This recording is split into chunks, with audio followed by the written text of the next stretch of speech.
तो this is the second lecture of straight line. मैं उम्मीद करता हूँ कि पिछले क्लास में जो भी पढ़ाया था, आवाज है, मैं पिछले क्लास में जो भी पढ़ाया था वो आपको जरूर याद रहना चाहिए एनी टाइम। अब अपन बात करते हैं दूसरे लेक्चर में, जिसमें कि आज मैं आपको बताना चाहूंगा equation of straight line in determinant form. ठीक है, डिटरमिनेंट की यूज से भी स्ट्रेट लाइन का इक्वेशन लिखा जा सकता है। कब? अगर लाइन जो है ना, कोई भी लाइन, ठीक है, लाइन पासिंग थ्रू, ठीक है, कोई भी लाइन दे रखा है और वो लाइन का दो पासिंग पॉइंट आपको दे रखा है, पासिंग थ्रू ए, जिसका कोऑर्डिनेट अगर x1 y1 दे रखा है, एंड कोई दूसरा पॉइंट बी जिसका कोऑर्डिनेट x2 y2 दे रखा है। ठीक है, तो उस लाइन का, अब ये डायग्राम तो आप समझ रहे हो कि ऐसा एक लाइन होगा, एक ए पॉइंट होगा जिसका पासिंग पॉइंट x1 y1 होगा, दूसरा बी पॉइंट होगा जिसका पासिंग पॉइंट x2 y2 होगा, राइट। तो इस ए बी लाइन का इक्वेशन अगर अपने को लिखना है डिटरमिनेंट की यूज से, फिर कहोगे सर इसकी क्या आवश्यकता, वैसे ही अपन 5-6 टाइप से किसी भी स्ट्रेट लाइन के इक्वेशन को लिखना जानते हैं, लेकिन इसकी क्या आवश्यकता है। तो एक बार पहले मैं आपको बता दूं, तो equation of straight line passing through two given points in determinant form simply ऐसा होता है, X Y one, X one Y one one. ये X one Y one one आपको समझ में आ रहा है क्या? वो जो गिवन पॉइंट्स के कोऑर्डिनेट है, और x two y two one जो गिवन पॉइंट्स के कोऑर्डिनेट, और एक्स वाई और वन क्या है, तो एक्स वाई वन जो ये जो अपना एक्स है और ये वाई है, ये किसी भी इक्वेशन में वेरिएबल वाला जो होता है वो तो हमेशा रहेगा, एक्स और वाई तो स्ट्रेट लाइन के इक्वेशन में रहना चाहिए। जब आप ये लिखोगे तो ये भी equation of straight line in determinant form कहलाता है ना, देखने में बहुत प्यारा सा। और इंटरेस्टिंग बात ये है राही कि जब आप इसे सिंप्लीफाई करोगे ना डिटरमिनेंट को, तब ये पक्का ऐसे ही आ जाएगा, y minus Y one is equal slope, और स्लोप की जगह पे y2 minus Y one upon x2 minus x1, है ना, इंटू x माइनस x1 ही आ जाता है। तो कहने का मतलब यही ये इक्वेशन है, और इसी इक्वेशन का एक दूसरा रूप है, दूसरा फॉर्म है, जिस फॉर्म में आप इसे रिप्रेजेंट कर सकते हो। आई बात समझ में? तो अगर आज के बाद कभी भी दो पॉइंट आपको गिवन हो और स्ट्रेट लाइन का इक्वेशन लिखना हो, तो आप डिटरमिनेंट फॉर्म में ऐसे भी लिख सकते हो, है ना। हालांकि इसकी आवश्यकता बहुत कम होगी, क्योंकि इससे आपको फिर डिटरमिनेंट सॉल्व करके वापस से यहीं पहुंचना होगा जब आपको किसी भी स्ट्रेट लाइन का इक्वेशन निकालना है। लेकिन ये अप्रोच जो है ना, ये अप्रोच आपको बाकी पॉइंट्स को समझने में काफी सहूलियत होगा। यहां तक क्लियर है? कोई दिक्कत तो नहीं? ठीक है, अब दूसरे पॉइंट को समझते हैं इसी डिटरमिनेंट वाले ही लॉजिक से। अब हमने दूसरा पॉइंट रखा equation of median line of triangle having vertices x1 y1 x2 y2 and x3 y3। कहने का मतलब एक आपके पास ट्रायंगल है ABC, ठीक है, जिस ABC के कोऑर्डिनेट्स आपको गिवन है, कि ए पॉइंट का कोऑर्डिनेट आपको गिवन है x1 y1, और ये बी पॉइंट का कोऑर्डिनेट्स गिवन है x2 y2, क्लियर है, और ये सी पॉइंट का कोऑर्डिनेट गिवन है x3 y3। यहां तक डन। तो मीडियन लाइन, ठीक है, ये जो अगर आप देख रहे हो इस ए पॉइंट से, अगर आप इसके मिड पॉइंट को ढूंढो और इसके मिड पॉइंट से इस दोनों लाइन को मिला दो, तो ये जो एम है ना, ये एम कहलाता है मीडियन। आपको ये मीडियन के बारे में पता है? Very good. तो ये मीडियन का इक्वेशन क्या होगा वो आपको लिखना है डिटरमिनेंट फॉर्म में, ठीक है। तो सर अपने पास ए पॉइंट्स के कोऑर्डिनेट हैं, और अगर ये एम पॉइंट्स का कोऑर्डिनेट मिल जाए तो आप इजीली मीडियन लिख पाओगे ना।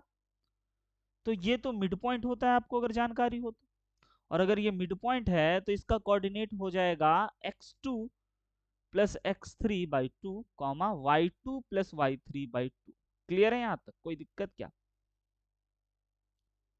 है ना, कि कैसे एम पॉइंट तो मिड पॉइंट होते हैं फॉर मीडियन के लिए, और मिड पॉइंट होते हैं तो इसकी कोऑर्डिनेट निकल गए। अब now we know equation of line in determinant form, right, when two points are given, ठीक है। तो इक्वेशन ऑफ लाइन, क्यों? क्योंकि इक्वेशन ऑफ लाइन मैं बोलूं या इक्वेशन ऑफ मीडियन मैं बोलूं, राइट, मीडियन ए एम, ये भी तो एक लाइन ही है, तो इसका इक्वेशन डिटरमिनेंट फॉर्म में क्या हो जाएगा? तो सबसे पहले डिटर्मिनेंट के फर्स्ट रो में एक्स वाई और 1 रखूंगा मैं, क्लियर है। और सेकेंड रो में मैं x1 y1 और 1 रखूंगा। और थर्ड रो में क्या आएगा आप सोच सकते हो, बताइए प्लीज, थर्ड रो में क्या आएगा। वेरी गुड, क्योंकि बस दो कोऑर्डिनेट्स अगर गिवन हो तो उन दोनों कोऑर्डिनेट्स को ऐसे आप लिख लो। तो थर्ड रो में अपने पास ये आएगा, इज इक्वल टू 0, राइट। ये हो गया इक्वेशन ऑफ लाइन एम, जो कि है इक्वेशन ऑफ मीडियन एम, जो डिटरमिनेंट फॉर्म। और आपको पता है कि इसको सिंप्लीफाई करने के बाद कैसा आएगा।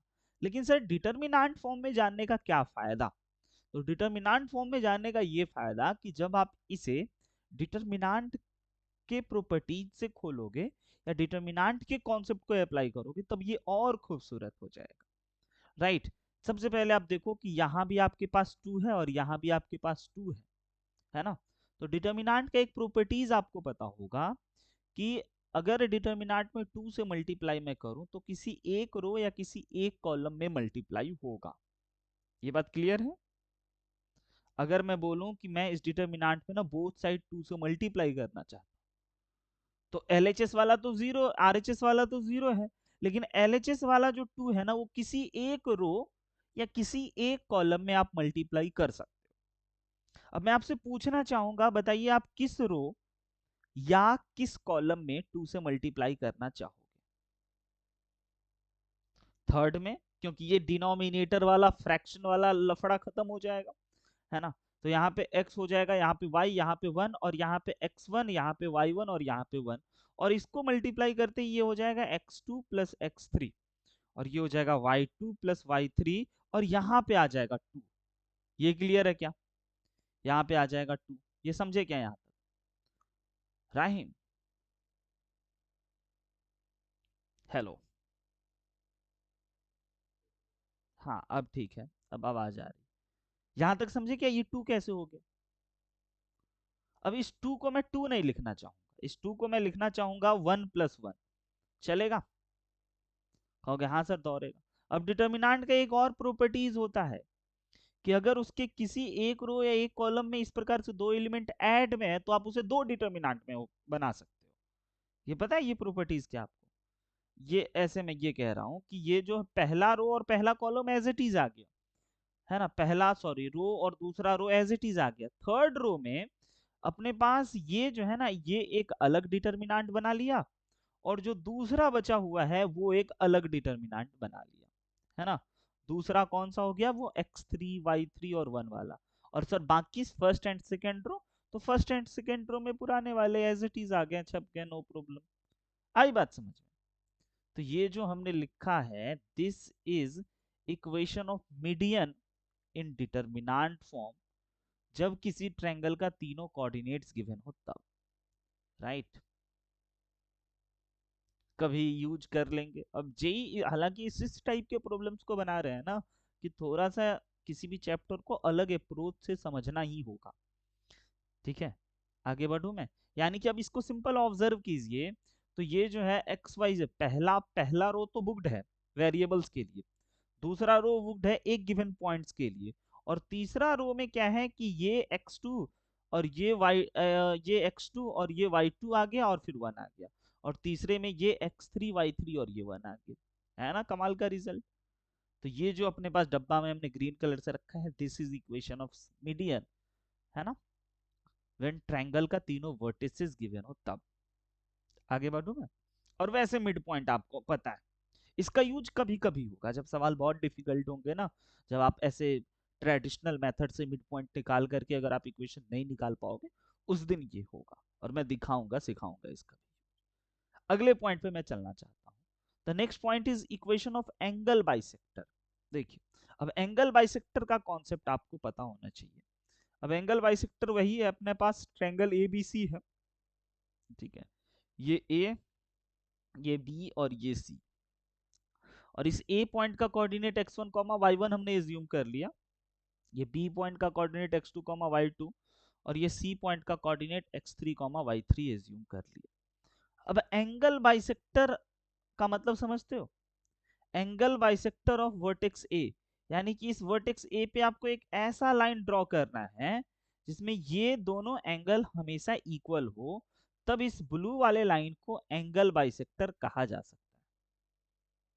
क्लियर है ये एंगल बाइसेक्टर टर्म, राइट? तो ये एंगल बाइसेक्टर कहा जाएगा, तो इसका नाम अपन कुछ भी कर लेते हैं, फॉर एग्जांपल ए एम।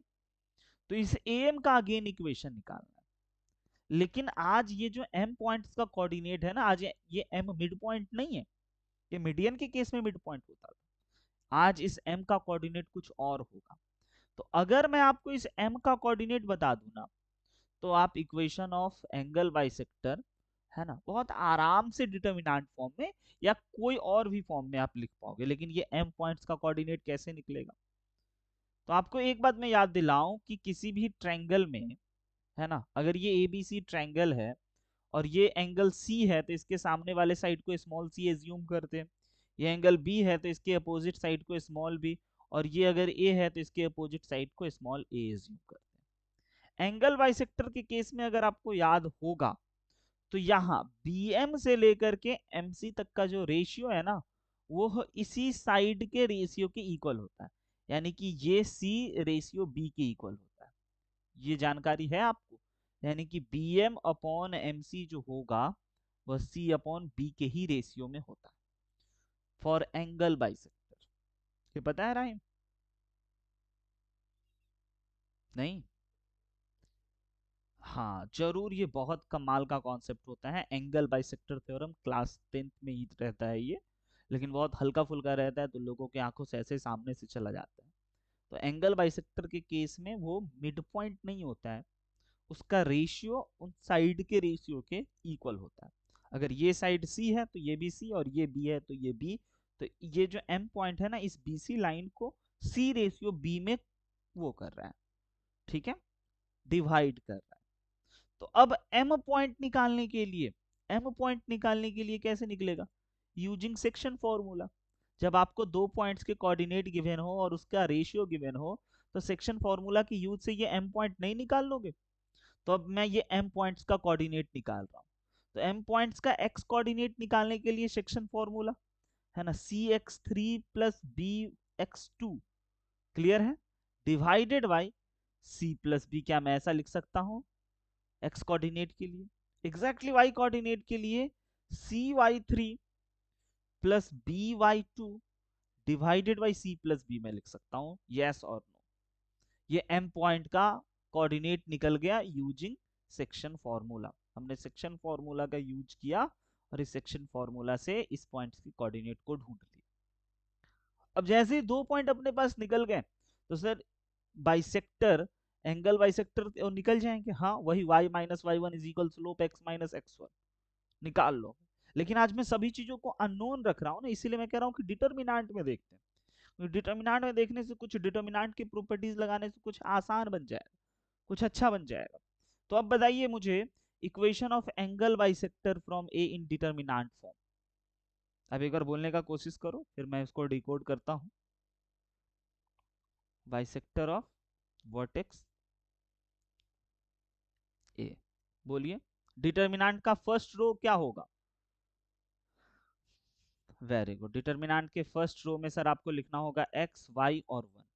और बताइए सेकेंड रो में मैं क्या लिखूं?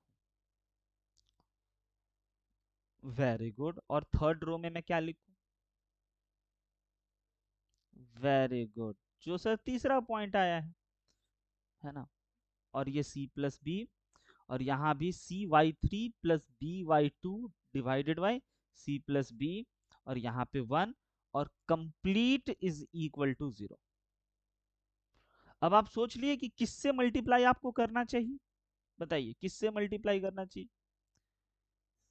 वेरी गुड, जैसे मैं c प्लस बी से मल्टीप्लाई करूंगा ना, तो मैं दिखा नहीं रहा हूं क्योंकि RHS में तो वो 0 बन जाएगा, है ना। और LHS के किसी एक रो या किसी एक कॉलम में मल्टीप्लाई करने का अधिकार है। तो मुझे मल्टीप्लाई करना चाहिए इस थर्ड रो में, ताकि मैं थर्ड रो में मल्टीप्लाई करूंगा तो मेरा डिनोमिनेटर गायब हो जाएगा, है ना, फ्रैक्शन वाला लफड़ा खत्म हो जाएगा और ये कुछ ऐसा दिखेगा। लेकिन उसके वजह से यहाँ पे c प्लस बी आ जाएगा, तो कहेंगे नो प्रॉब्लम। क्लियर है? अब डिटर्मिनेंट के प्रॉपर्टीज के अकॉर्डिंग कि अगर सर एक रो या एक कॉलम का एलिमेंट ऐसे ऐड में हो, है ना, तो उससे आप दो डिटर्मिनेंट के फॉर्म में उसे कन्वर्ट कर सकते हो। अब आइए इसे मैं दो डिटर्मिनेंट के फॉर्म में कन्वर्ट करूं, तो पहला रो एज इट इज, दूसरा रो भी एज इट इज, है ना। तीसरे रो में मुझे लिखना चाहिए CX3 CY3 प्लस C। क्या हमने सही लिखा, बताइए। और उसके बाद फिर बीच में प्लस है तो प्लस, और माइनस रहता तो माइनस करते, है ना। XY1, और यहाँ पे हो गया X1Y11, और ये हो गया अपने पास BX2 plus BY2 plus B is equal to 0। ये बात क्लियर है। अब आपको एक और प्रॉपर्टीज में डिटर्मिनेंट का बताऊं कि डिटर्मिनेंट में ना किसी भी रो या किसी भी कॉलम में अगर कोई एलिमेंट आप चाहो तो आप मल्टीप्लाई करने का अगर अधिकार आपने रखते हो, है ना, अभी आपने मल्टीप्लाई किया था, तो आप कॉमन भी ले सकते हो। बताइए इस पहले वाले डिटर्मिनेंट में कुछ कॉमन दिख रहा है क्या, सी। तो आप अगर सी कॉमन लेते हो तो ये कुछ ऐसा बन जाएगा XY1 और X1Y11 और फिर X3Y3 और 1। और इसमें से आप अगर देखो तो आपको कॉमन दिखाई देगा बी, तो ये हो जाएगा XY1 X1Y11 और ये हो जाएगा X2Y2 और बी। बी के जगह पे हमने कॉमन ले लिया तो 1 इज इक्वल 0। अब आप देख सकते हो कि अगर कोई भी ट्रायंगल आपको गिवन हो, राइट, और उस ट्रायंगल का आपको अगर क्या निकालना हो, एंगल बाइसेक्टर निकालना हो, तो आप इस तरह से फॉर्मूला का भी यूज कर सकते हो। आया आप डिफिकल्टीज लेवल समझ में कि स्ट्रेट लाइन में कौन सा चीज था जो आपका लैग कर रहा था, मिस हो रहा था, है ना। आगे बढ़ू मैं अगले पॉइंट पे। Very good. एक और इस डिटर्मिनेंट वाले बातों को हम लोग करते हैं, उसके बाद इस टॉपिक से निकलते हैं। Equation of line parallel to base BC and passing through A in a triangle ABC, है ना, और वो भी किसमें, डिटर्मिनेंट फॉर्म में। अब ये समझना, ये बहुत अच्छा काम है। हमने क्या कंडीशन दे दिया कि एक कोई ABC ट्रायंगल है,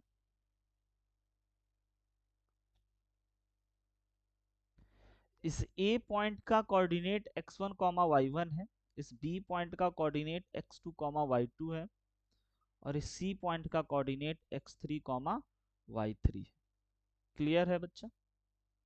और आपको बताना है कि एक लाइन है जो BC के पैरेलल है। इसमें सीखना, इसमें सीखने के लिए एक और काम है, जो BC के पैरेलल है और A से पास कर रहा है, तो वो कुछ ऐसा होगा, A से पास कर रहा है और BC के पैरेलल है, हाँ या ना राइट। और अगर AC से A से पास कर रहा है और BC के पैरेलल है, तो मैं ऐसे ड्रॉ करके एक पैरेललोग्राम समझ लूंगा ना, है ना। ये जो लाइन है अपना, ये लाइन जिसका नाम इस पॉइंट पे D कर दो, तो ये AD लाइन इधर भी आगे बढ़ रहा होगा, इधर भी आगे बढ़ रहा होगा, लेकिन ये AD लाइन में ये कह सकता हूं कि ये तो एक पैरेललोग्राम बना रहा है। और ये जो D पॉइंट का कोऑर्डिनेट है, ये है वन ऑफ द बेस्ट बात। क्या आपको पता है कि किसी भी पैरेललोग्राम में जब आपको तीन वर्टेक्स गिवन हो, तो चौथा वर्टेक्स कैसे निकाला जाए, बताइए।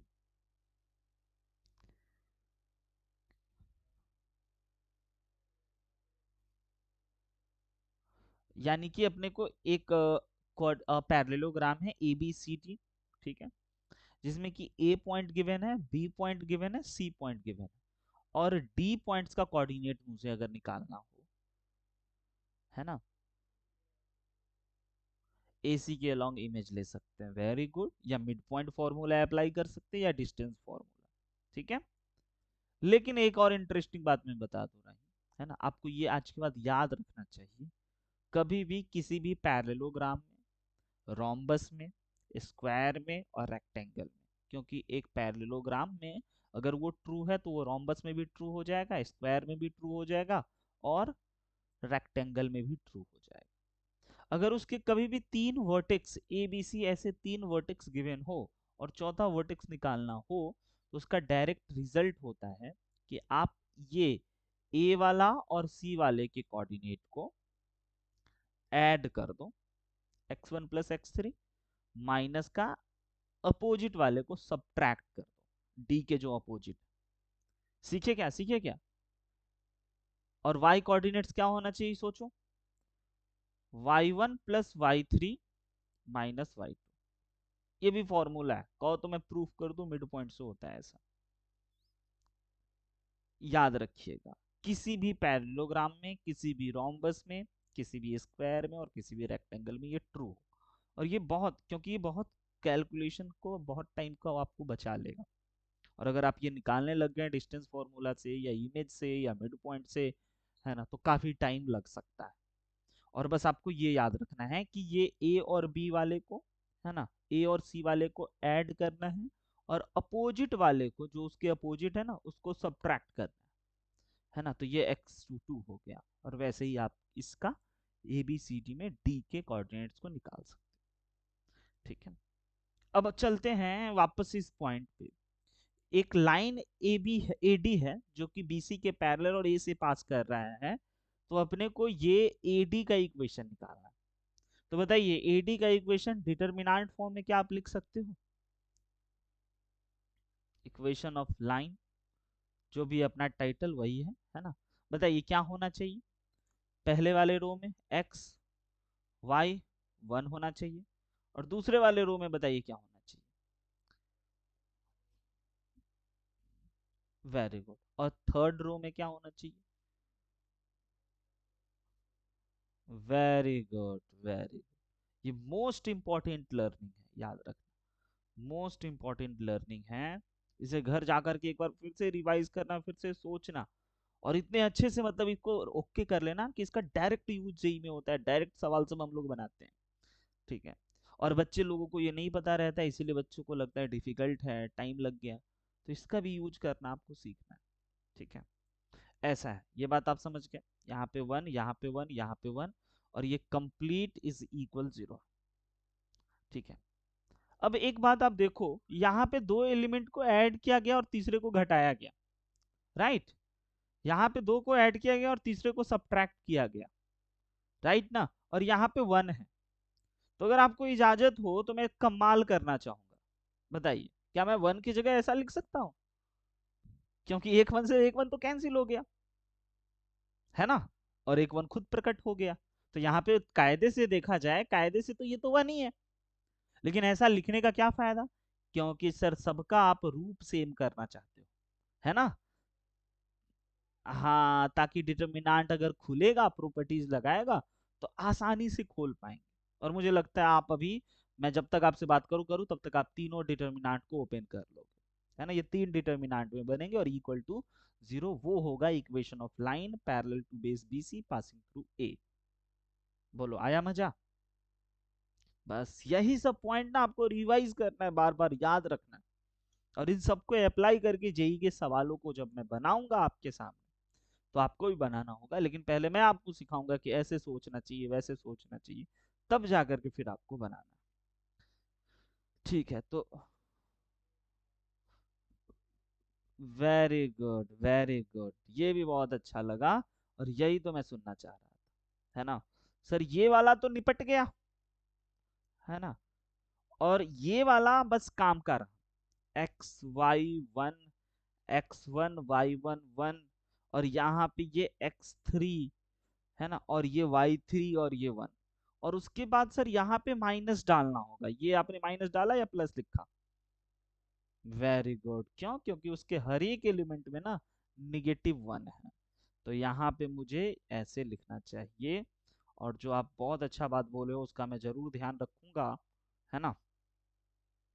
और इज इक्वल 0, और ये हो गया खत्म, क्योंकि सर ये 0 के इक्वल बन गया, सेम बन गया, है ना दोनों।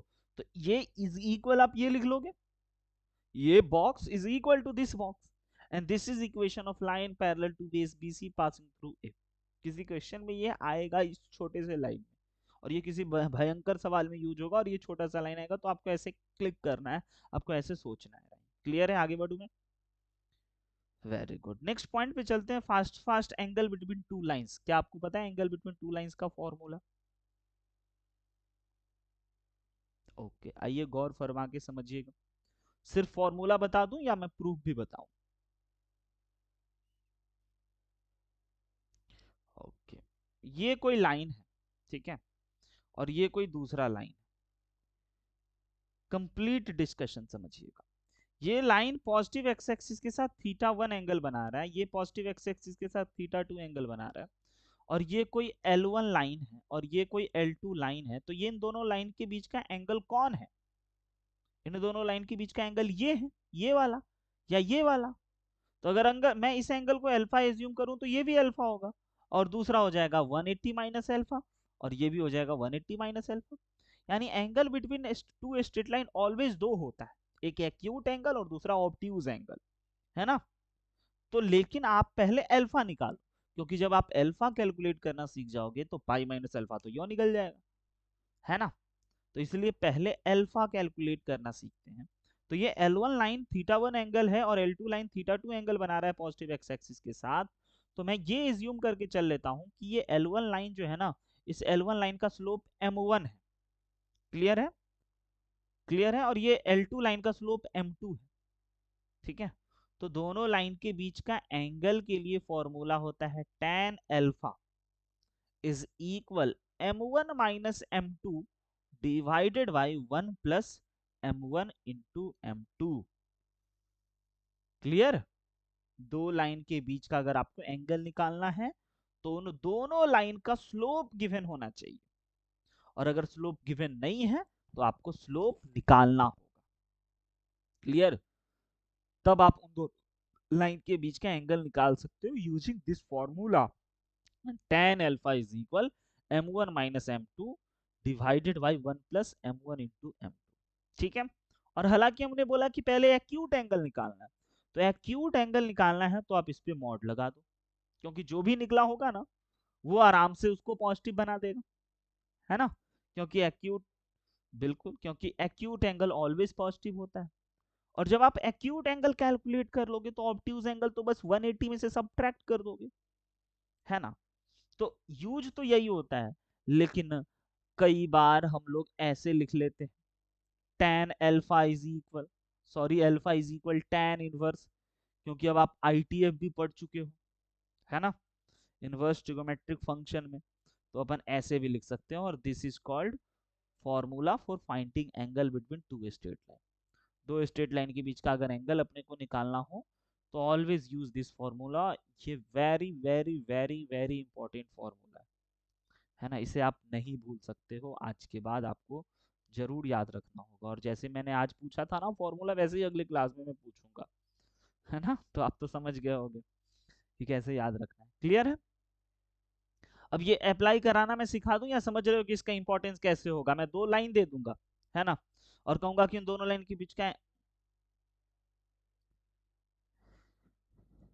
Very good very good. और M1 M2 अगर इक्वल है तो अपन बोल सकते हैं कि वो पैरेलल है। ठीक है, हमेशा एक्यूट एंगल निकालते हैं, ये भी आपको क्लियर होना चाहिए। और ये दो पॉइंट क्लियर है तो मैं डायरेक्ट आगे बढ़ना चाहूंगा। ठीक है, अब मैं आपको अगर दो लाइन दे दूं, ठीक है, एक अपने पास एंगल बिटवीन टू लाइंस आप कैसे निकाल पाओगे? एंगल बिटवीन टू लाइंस, है ना, अगर मैं आपको दे दूं तो आप कैसे निकालोगे, है ना। पहला लाइन है अपने पास, कुछ भी एज्यूम कर लो, 2x plus y plus three is equal 0। And दूसरा लाइन हमने आपको दे दिया जो है 3x minus y plus one is equal 0। बता सकते हो दोनों लाइन के बीच का एंगल क्या होगा? बताइए प्लीज।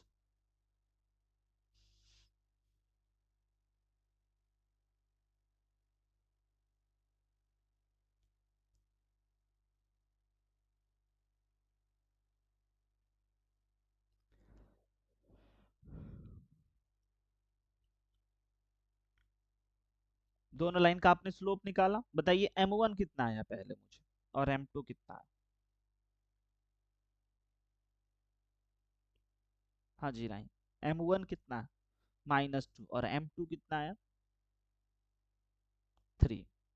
तो बस दोनों के बीच का एंगल निकालने के लिए आप यूज कर लोगे tan अल्फा, मॉडुलस में -2 -3 डिवाइडेड बाई 1 प्लस, और ये माइनस है खुद से तो -2 इंटू 3, कुछ ऐसा हो गया। क्लियर है? ये -5 डिवाइडेड बाई 1 -6 हो गया। क्या कहते हो, है ना। ओवरऑल अगर आप इसे सिंप्लीफाई करो तो ये 1 आ गया, है ना। तो tan अल्फा अगर 1 आ गया तो अल्फा इज इक्वल, आप क्या बोलोगे कि 45 डिग्री है दोनों लाइन के बीच। तो कभी भी किसी भी दो लाइन के बीच का एंगल निकालना हो तो ऐसे खट से आपको निकालना होगा, ये सबसे मिनिमम काम हो गया, कम से कम इतना तो आना ही चाहिए। ठीक है, और अगर इतना समझ में आ रहा है, इतनी बातों को आप संभाल रहे हो, तो अगले पॉइंट पे मैं चलना चाहूंगा, foot of perpendicular. Foot of perpendicular बहुत यूजफुल है, आपने देखा होगा 3D में भी बहुत बार इसके यूज होते हैं और सवाल आते हैं। अगेन इसका एक फॉर्मूला है, जो फॉर्मूला आपको डायरेक्टली याद रखना चाहिए।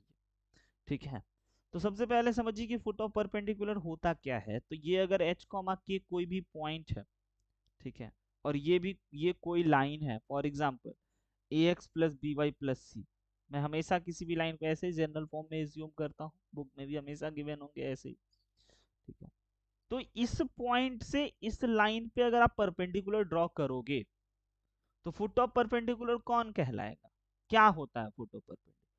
तो आप बोलोगे सर फुट ऑफ परपेंडिकुलर ये पॉइंट है ना, जहां परपेंडिकुलर का फुट है, सिंपल बात समझो तो, है ना। ये क्या हो गया, foot of perpendicular. Foot of perpendicular एक पॉइंट होता है, क्लियर है ना। ये h कॉमा के नहीं एज्यूम करते हैं, क्योंकि ये गिवन होगा, ये गिवन होगा x1 कॉमा y1, इसे एज्यूम कर लेते हैं, क्योंकि ये पॉइंट जब भी गिवन होता है तो h comma x1 comma y1। तो ये फुट ऑफ परपेंडिकुलर कैसे निकलेगा, तो गिवन क्या क्या होगा, गिवन होगा ये लाइन का इक्वेशन, और गिवन होगा ये पॉइंट का ये एक पॉइंट, और तब आपसे पूछा जाएगा फुट ऑफ परपेंडिकुलर, है ना। तो इसका और भी तरीका है, और तरीका ये है कि आप इन दोनों लाइन का स्लोप निकाल करके, दोनों का स्लोप, दोनों लाइन परपेंडिकुलर है तो दोनों के स्लोप का प्रोडक्ट आप कर दो -1 के इक्वल, क्लियर है। इस लाइन का स्लोप और इस लाइन का स्लोप निकाल लिए, दोनों को स्लोप को मल्टीप्लाई करके -1 कर दिए। लेकिन एक डायरेक्ट फॉर्मूला है, अगर वो याद रहे तो कमाल हो जाएगा, बहुत समय आप बचा लोगे।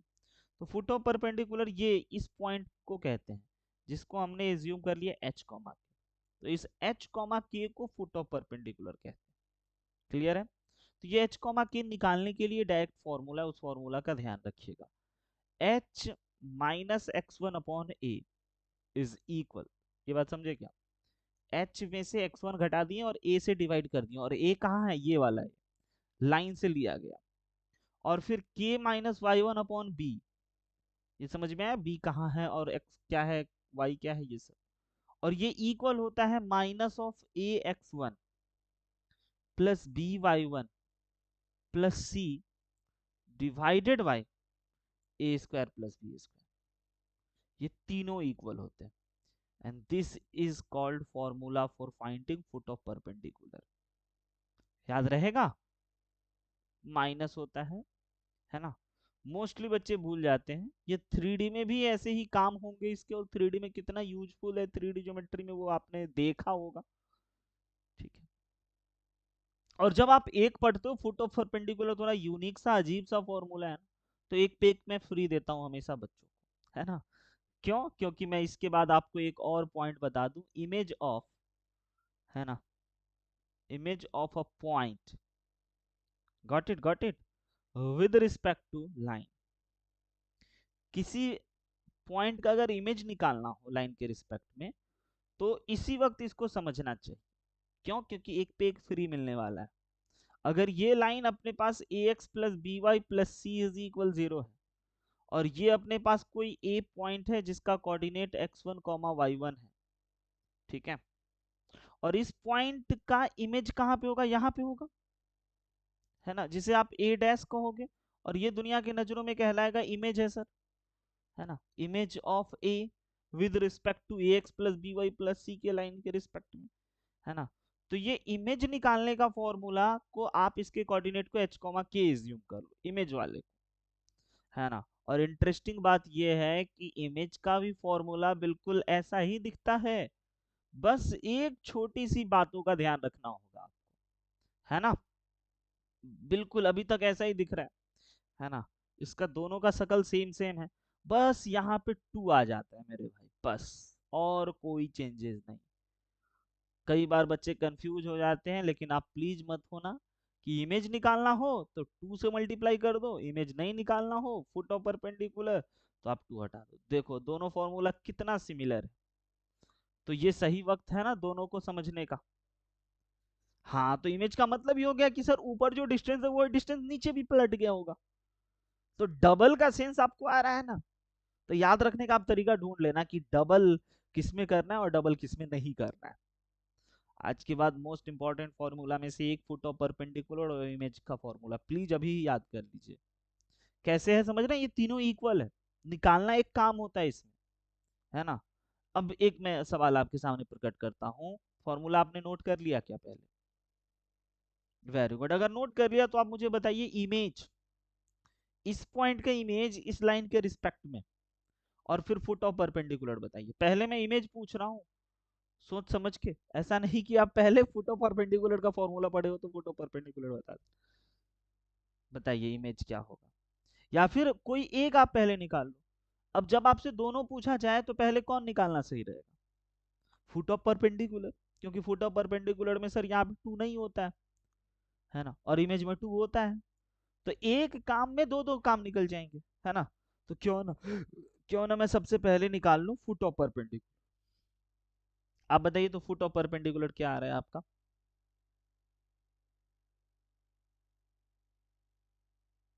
थोड़ा गंदा कैलकुलेशन होगा बट नो प्रॉब्लम, करना होगा, है ना।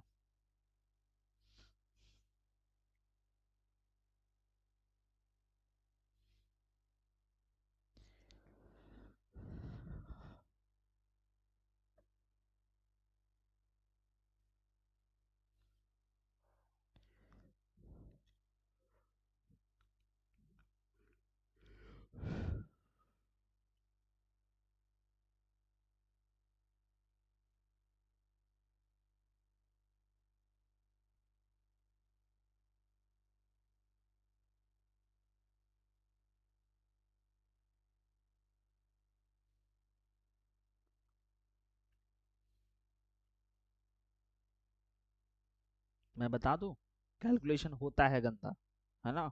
तो घबराना नहीं होगा, करना होगा आपको। सबसे पहले फॉर्मूला रिकॉल कर लेना। H minus X one divided by A plus K minus Y one divided by B is equal minus A X one plus B Y one plus C divided by under root A square plus B square. Right बच्चा? ठीक है। तो आज के दिन foot of perpendicular क्या है? H comma के है सर। तो ये एच कॉमा के निकालना है मेरे को। हमने बोला हाँ। तो फॉर्मूला में लिखिए एच कॉमा के।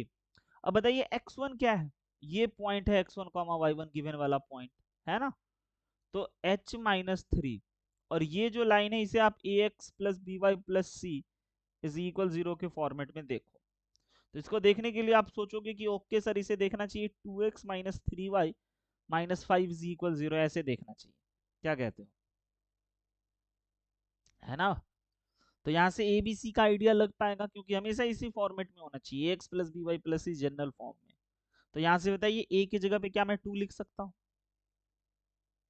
डिवाइडेड बाई के माइनस वाई वन, और वाई वन की जगह पे मुझे क्या लिखना चाहिए, फोर, डिवाइडेड बाई, है ना, के माइनस वाई वन, और वाई वन की जगह पे मुझे लिखना चाहिए बताइए फोर, और फिर बी की जगह पे लिखना चाहिए माइनस का थ्री। क्लियर है? Is equal minus A X one, A X one का मतलब हो गया टू इंटू थ्री, फिर बी वाई वन का मतलब हो गया माइनस थ्री इंटू फोर, और फिर सी, तो सी का मतलब हो गया minus five, divided by A square plus B square, यानी कि टू स्क्वायर प्लस का माइनस का थ्री स्क्वायर, जो कि थ्री स्क्वायर के ही इक्वल होगा। क्लियर है? अब आइए इसको पहले इस भयंकर से नंबर को सिंप्लीफाई करते हैं, ये किसकी इक्वल है। तो ये मेरे को सिक्स दिखाई दे रहा है, ये ट्वेल्व और ये फाइव। तो सिक्स और ये हो गया ट्वेल्व और ये फाइव, तो ओवरऑल 17 में से ये घट गया तो 11 आ गया। क्या कहते हो, माइनस 11। और माइनस बाहर वेट कर रहा था, तो प्लस 11 अपॉन हो गया फोर अपॉन नाइन, यानी कि 13। क्या हमने सही लिखा? Very good. तो यानी कि अब यहां से आपको अगर फुट ऑफ परपेंडिकुलर निकालना है ना, तो ये इसके भी इक्वल है, ये इसके भी इक्वल है। तो अपने को एच और के निकालना है ना, तो दोनों को अलग अलग कर लो ऐसे। इसको अलग कर लिया, इसको अलग कर लिया, है ना। और फिर ये के minus four upon minus three को भी हमने 11/13 की इक्वेट कर दिया, तब जाके एच और के निकलेगा ना। क्लियर हुआ?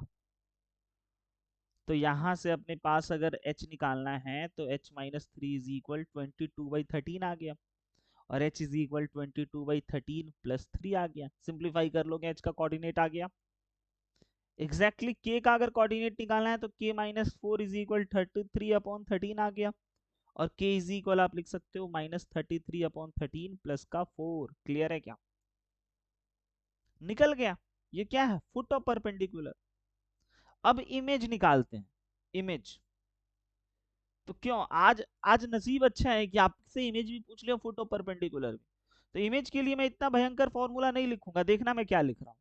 h minus X one upon two is equal K minus Y one upon three ऐसे, और इज इक्वल टू होता है तो यहाँ पे हमने डायरेक्ट 22/13 कर दिया। ये बात और ये चालाकी समझे क्या? नहीं, क्योंकि फॉर्मूला में अगर इमेज लिखते सर तो इमेज में यहाँ पे आप 2 लिखते, और जब आप 2 लिखते तो इन कंप्लीट चीजों को 2 से मल्टीप्लाई होता। तो हमने पहले ही 2 से मल्टीप्लाई कर लिया क्योंकि हमने वक्त बचाया ना, क्योंकि ये तो हो ही रखा है ऊपर में सेम सेम। तो बस हमने इमेज के लिए डायरेक्ट ये लिख करके इतना काम कर लिया। अब दोनों को अलग अलग सॉल्व करके आपको एच और के निकल जाएगा, और इस वक्त एच और के है ना, अगेन अगेन एच और के हमने एज्यूम कर लिया कि ये भी इमेज ही है। तो कोई नहीं, आपको तो रफ कैलकुलेशन होता है ना, तो इधर वाला एच एन के, येलो वाला एच एन के फुट ऑफ परपेंडिकुलर था, और व्हाइट वाला एच एन के आपका इमेज के लिए था। तो इसमें तो आप कोई कंफ्यूज नहीं होगे ना। ठीक है, तो यहां से आपका इमेज और फुट ऑफ परपेंडिकुलर दोनों निकल गया। बताइए, आई बात समझ में? फॉर्मूला का यूज कैसे करना है, याद कैसे रखना है ना, ये सब काफी इंपॉर्टेंट लर्निंग में से एक है। आगे बढ़ू मैं।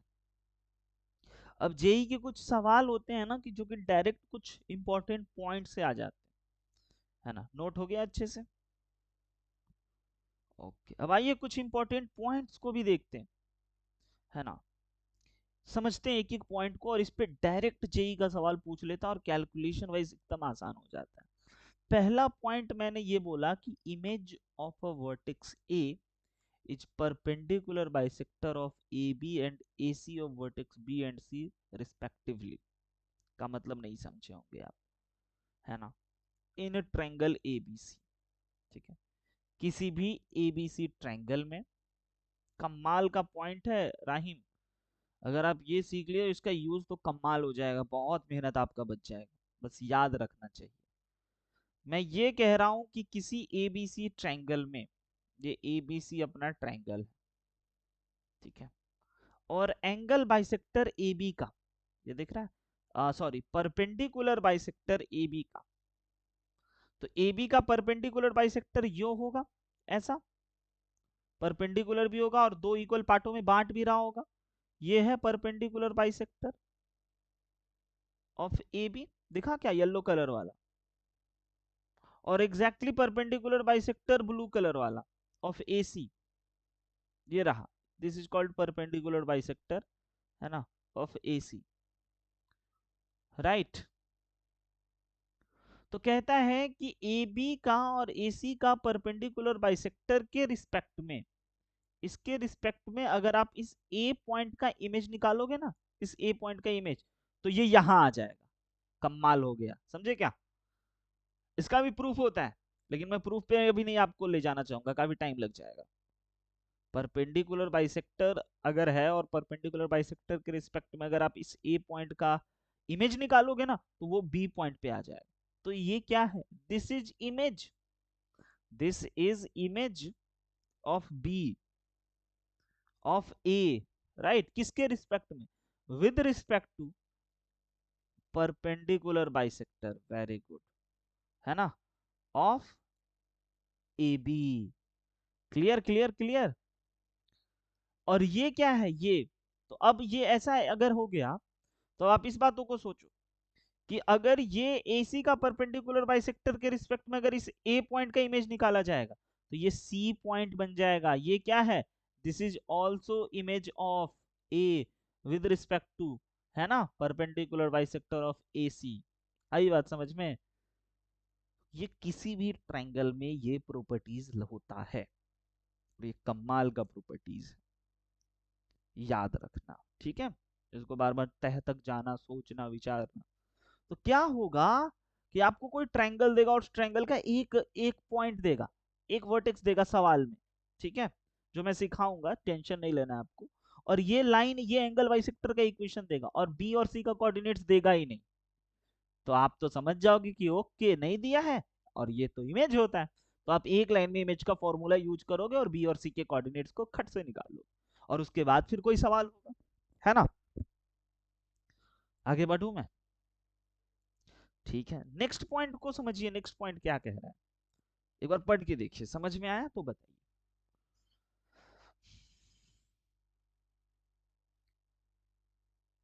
Image of A in angle bisector of B and C lies on BC line always। कहता है कि अगर ये पॉइंट आपका A है, ठीक है, कोई ABC ट्रायंगल में, ये भी डिस्कशन ABC ट्रायंगल में ही होगा, ठीक है।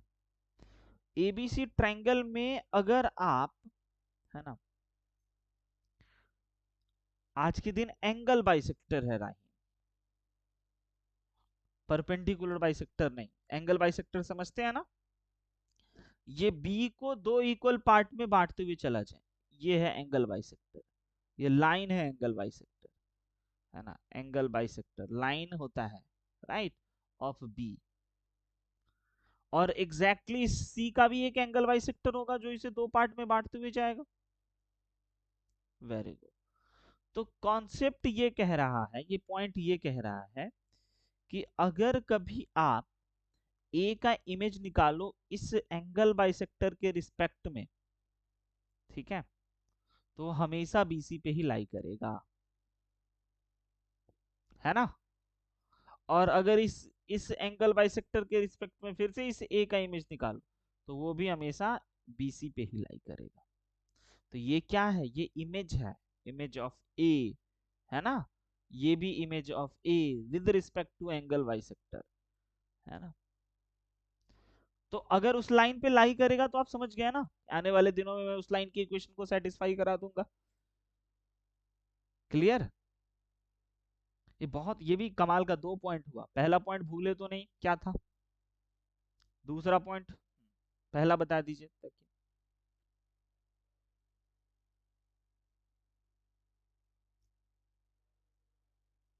हम्म हम्म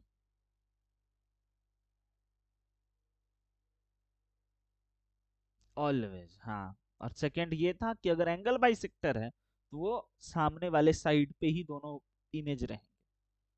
और तीसरा पॉइंट और कमाल का, image of ortho centre, ortho centre जानते हो ना, एच से रिप्रेजेंट करते हैं, in any triangle in base always fall on circum circle.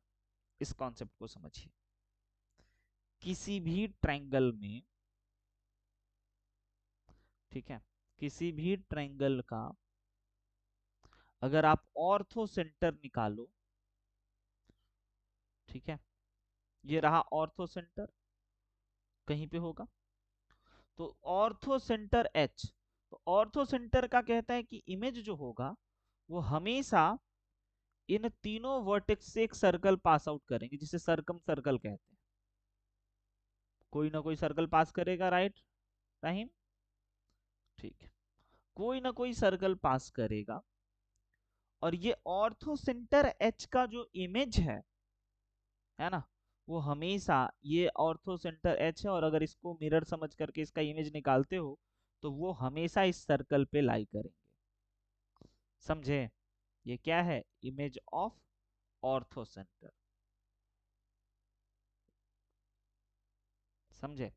या अगर इस साइड के रिस्पेक्ट में आप देखो तो इसका इमेज यहाँ होगा, इस साइड के रिस्पेक्ट में देखो तो इसका इमेज यहाँ होगा, आई बात समझ। तो ऑर्थो सेंटर का image always lies on circum circle. Clear है, याद रहेगा।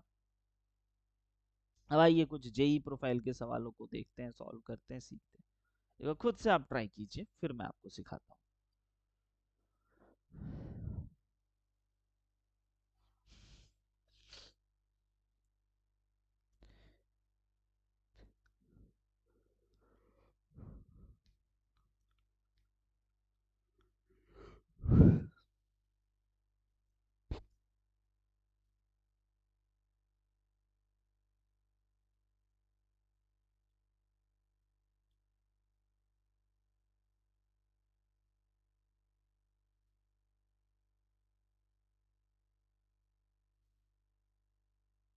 बताओ, क्लियर है बच्चा?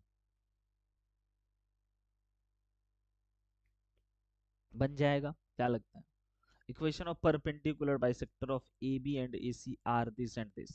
देखो, हमने अभी बताया था कि एक एबीसी ट्रायंगल है। Very good. ये एक ए पॉइंट और ये बी पॉइंट है और ये सी पॉइंट है। हाँ, सी निकल जाए और बी और सी जैसे निकल गया तो बी सी का इक्वेशन आप लिख लोगे। तो आप इसे घर पे ट्राई करोगे? Very good. टीवी पे कभी कभी देखता हूं मैं ना, तो आता है do not try at home, लेकिन यहाँ है ट्राई एट जरूर होम। हाँ। चलो आगे बढ़ता हूँ। ये देखिए, कर्व का इमेज इस लाइन के रिस्पेक्ट में बताना है।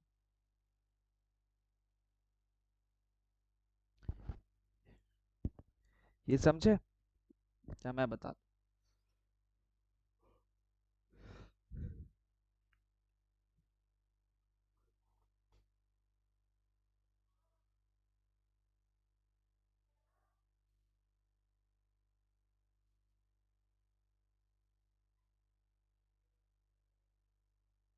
नहीं, image of curve with respect to line this and curve. एक कर्व है, ये कोई भी कर्व है, मुझे नहीं पता, राइट?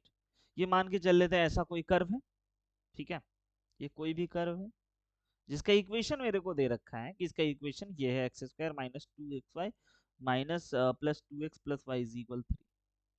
और इस इमेज का अपने को इस कर्व का इमेज निकालना है इस लाइन के रिस्पेक्ट में। तो ये कोई लाइन है और कोई लाइन जिसका इक्वेशन अपने को दे रखा है x plus y plus one is equal 0। तो ये लाइन अगर मिरर जैसा बिहेव करेगा, है ना, तो ये कर्व का इमेज कुछ ऐसा बनेगा। भाई एक कर्व का इमेज कर्व ही होगा। अगर ये पैराबोला होता तो पैराबोला का इमेज पैराबोला होता, अगर ये हाइपरबोला होता तो हाइपरबोला का इमेज हाइपरबोला। मतलब मेरा इमेज मैं ही रहूंगा ना, सलमान खान तो नहीं बन जाऊंगा ना मैं, है ना? एक पॉइंट का इमेज एक पॉइंट होगा, एक सर्कल का इमेज एक सर्कल होगा, है ना? एक लाइन का इमेज एक लाइन होगा। तो ये एक कर्व है जिस कर्व का इक्वेशन दे रखा है और इस कर्व का इमेज एक कर्व होगा। तो हमने ये एज्यूम कर लिया कि ये कर्व का इमेज लाइक मान के चलो ऐसा हुआ होगा, है ना? ये इमेज हो गया उस कर्व का, ठीक है? तो इस इमेज ये जो कर्व है ये बना है बहुत सारे पॉइंट से। ये तो लोकस होता है ना बेसिकली, बहुत सारे पॉइंट से। तो बहुत सारे पॉइंट में से मैं एक पॉइंट को एज्यूम कर लेता हूं एच कॉमा के। क्लियर है क्या? एच कॉमा के। तो अगर मैं इस पॉइंट का, है ना, और इस पे भी बहुत सारे पॉइंट है, इस पे भी, और इस पे जो बहुत सारे पॉइंट है उस पॉइंट को मैं एज्यूम कर लेता हूं एक्स कॉमा वाई। तो मैं ऐसे सोच रहा हूं कि इस पॉइंट एक्स कॉमा वाई का इमेज एच कॉमा के है। तब तो इस पॉइंट का इमेज ये निकला होगा, फिर इस पॉइंट का इमेज ये निकला होगा, और फिर इस पॉइंट, ऐसे इनफाइनाइट पॉइंट की इमेज निकल निकल करके इस कर्व को जन्म दिया होगा, है ना? तो मैं ये सोच लूं कि ये जो पॉइंट है अपने पास एक्स कॉमा वाई, इसका इमेज अगर ये निकल जाए, है ना, तो क्यों ना हम लोग इमेज, क्योंकि फॉर्मूला तो किसी पॉइंट का इमेज ही निकालने का है, समझ रहे हैं ना? तो इमेज ये है और पॉइंट ये पॉइंट है। तो इस पॉइंट का इमेज इस लाइन के रिस्पेक्ट में फॉर्मूला लिखाइएगा, H minus X upon A, clear है, is equal K minus Y upon B is equal minus, भूले तो नहीं, minus A X one, A X one, है ना, माइनस फिर बी वाई वन क्योंकि वन है इसीलिए, फिर C divided by A square plus B square. यहां तक समझे? अच्छा, भूले तो नहीं कि हमने निकाल लिया, पता है क्या निकाला? हमने इमेज का फॉर्मूला अप्लाई कर दिया। इमेज का फॉर्मूला अप्लाई करने के बाद इसे और सिंप्लीफाई कर लेते हैं। ये सिंप्लीफाई होने के बाद कुछ ऐसा दिखेगा। अब सर फॉर्मूला तो अप्लाई कर दिया लेकिन अभी भी प्रॉब्लम है। अब क्लासिकल अप्रोच है उसको समझना, कैसे स्विच करते हैं यहां से। ठीक है, आप भूले तो नहीं कि आपको निकालना क्या है? आपको ये जो ब्लू वाला है एच कॉमा के है, वो आपको निकालना है कि वो कहाँ पे होगा, है ना? एच कॉमा के वाला पॉइंट निकालना है कि वो कहाँ पे होगा। ये क्लियर है? तो एच कॉमा के की इन्वॉल्वमेंट में अपने पास ये इक्वेशन आया है। तो मैं यहां से क्या करता हूं ना, इन दोनों इक्वेशन को सॉल्व करके एक्स और वाई का वैल्यू निकाल लेता हूं। किसके टर्म में? है ना, एच के टर्म। ठीक है, क्योंकि एक्स वाई पॉइंट उस कर्व पे लाई कर रहा है। तो यहां से एक सिंप्लीफिकेशन समझिएगा, ये ऐसा हमने कर लिया, minus x plus y plus one divided by two, और यहां से मुझे एक्स का वैल्यू निकालना है। ठीक है, एक्स का वैल्यू निकालना है, या मतलब आप समझ रहे हो ना एक्स का वैल्यू कैसे निकलेगा, या वाई का जो भी निकल जाए, एक्स या वाई का वैल्यू। ठीक है, तो ये हो गया माइनस एक्स, है ना, प्लस का बताइए कितना। अच्छा, इमेज के केस में बच्चा एक मिस्टेक हो रहा है मेरे से, यहाँ पे टू होता है ना, टू होता है ना फॉर्मूला में, तो ये टू से टू कैंसिल, यानी ये टू खत्म है, यानी सिंपल अपने पास ये है। तो ये हो गया minus x minus y minus one. अब ये देखिए एक्स एक्स कैंसिल हो गया, निगेटिव वाला, तो यहाँ से वाई का वैल्यू आ गया। क्या आप देख पा रहे हैं वाई का वैल्यू? एग्जैक्टली एक्स का वैल्यू निकाला जा सकता है जब हम लोग इन दोनों को इक्वेट करेंगे, तो के वाले को, के minus y is equal minus x minus y minus one, है ना, तो ये इससे कैंसिल हो गया, और यहां से एक्स इज इक्वल हो जाएगा माइनस वन माइनस के। बताइए यहां तक समझे क्या? यहां से हमने एक्स और वाई का वैल्यू निकाला, किसके टर्म में? एच और के टर्म्स में, in terms of H and के। ये बात समझे, बहुत अच्छा सवाल है, जेईई एडवांस का सवाल है। ठीक है, अब एच और के पॉइंट इस कर्व पे लाई कर रहा है ना, एच और के कर्व पे लाई कर रहा है या इमेज पे लाई कर रहा है? इमेज पे। और एक्स और वाई इमेज पे लाई कर रहा है या कर्व पे? कर्व पर, है ना। तो अब हमने क्या किया, इस कर्व के इक्वेशन में, है ना, ये जो कर्व का इक्वेशन अपने पास गिवन है, x square minus two x y plus two x plus y plus three is equal zero, मैं x की जगह पे ये पॉइंट और y की जगह पे ये पॉइंट रख दिया, क्योंकि x is equal something in terms of k, y is equal something in terms of h। आ गया। तो अगर मैं ऐसा रख दूं, तो अपने पास जो इक्वेशन मिला वो उसका इमेज मिला। कितना क्लासिकल सवाल है, आप समझे क्या? पक्का ना? Very good. और आफ्टर सॉल्विंग, इसको सिंप्लीफाई करने के बाद आपको क्या करना होगा, एच और के को रिप्लेस कर देना होगा एक्स और वाई से। हाँ, क्योंकि लोकस के लिए तो हमेशा एच कॉमा के एज्यूम करते हैं, फिर सिंप्लीफाई सॉल्व करते हैं और उसको एस एक्स एंड वाई में कन्वर्ट कर देते हैं। तो ये कर्व का इमेज ये ब्लू वाला निकला, और ये ब्लू वाला का इक्वेशन ऐसा है, जिसमें कि आफ्टर सॉल्विंग और एक्स के जगह पे क्या लिखना चाहिए, एच के जगह पे एक्स एंड वाई के जगह पे, सॉरी के जगह पे वाई, और आप इजीली इसे सिंप्लीफाई कर सकते हो, है ना। आई बात समझ में? बहुत अच्छा सवाल में से एक। बस यही सब टेक्निक सीखना है आपको। तो आपको कोई भी कर्व का इमेज भी देना, तो भी इमेज का फॉर्मूला लगता है पॉइंट वाला ही। कुछ भी देना तो इमेज का फॉर्मूला हमेशा पॉइंट वाला ही लगता है। क्लियर है? आगे बढ़ूं मैं? Very good. Perpendicular distance of a point from a line, ये बहुत यूजफुल फॉर्मूला है। क्या आपको इसके बारे में याद है क्या फॉर्मूला? वेरी यूजफुल फॉर्मूला, कमाल का यूज होते रहता है हमेशा। याद है क्या बच्चा? बताइए, अगर ये पॉइंट हमने दे दिया आपको x1 कॉमा y1, है ना, और ये लाइन हमने दे दिया ax plus B Y plus C is equal zero, तो इस पॉइंट से इस लाइन के बीच का डिस्टेंस क्या होगा, है ना, ये डिस्टेंस d, है ना, जिसको परपेंडिकुलर डिस्टेंस कहते हैं, या distance from a point line कहते हैं। हाँ, बताइए। Distance is equal, perpendicular distance is equal ax1 plus by1 plus c divided by under root में। Very good. और ये हालांकि आप डिस्टेंस निकाल रहे हो तो ये ऑलवेज क्या होगा, मॉड के अंदर पॉजिटिव होना चाहिए।